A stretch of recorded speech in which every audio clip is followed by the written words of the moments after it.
Alright, next step is to go ahead and cut the groove that is going to receive our bottom shelf. So this groove is going to end up being 3/4 of an inch wide, and our bottom shelf, when we put together, is going to fit inside of here, and that's what's going to hold our bottom in place.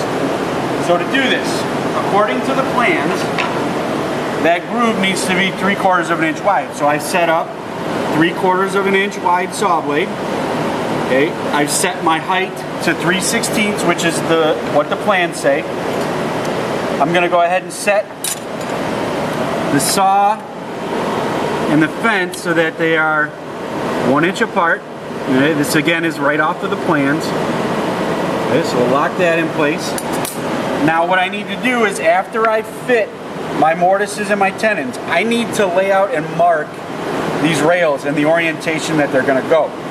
So I put an X on the inside face of the rail and an X on the top edge of the rail. So when these two pieces go into my table, they're going to fit like this, and the bottom shelf is going to run in between these. So to cut, I'm going to make sure I put the X down on the table and the X in toward the fence. So down and in, and that will make sure that that groove gets cut in the correct location. On this one, I'm going to put the X down, and I'm going to put the X against the fence as well. Okay, that way they'll be mirror images of one another when I'm done. Now again, there is a lot of pressure here. We've got 3/4 of an inch worth of saw blades, so you need to make sure you are in complete control.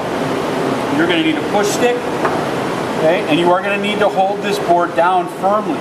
We're going to use the same technique that we did on the table saw, where your left hand holds the board in place, okay, right hand retrieves the push stick, and we push this all the way past the saw blade. This should only take one pass if everything is set up correct.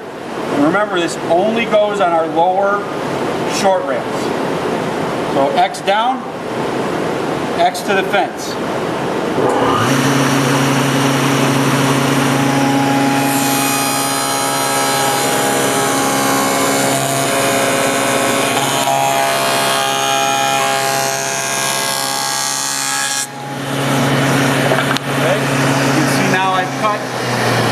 My groove 1 inch from the top edge of my rail, okay, and on the correct side. So I like this. I'm going to go ahead and cut my other one, and you should see that there'll be mirror images of each other when we're done. So again, X down, X to the fence.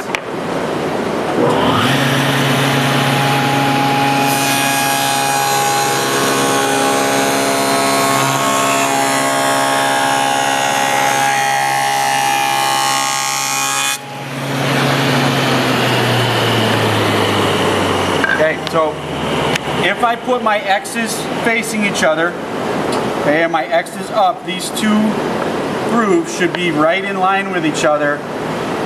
Okay, and that will make sure that our bottom shelf sits nice and flat, okay, and will be held within this groove.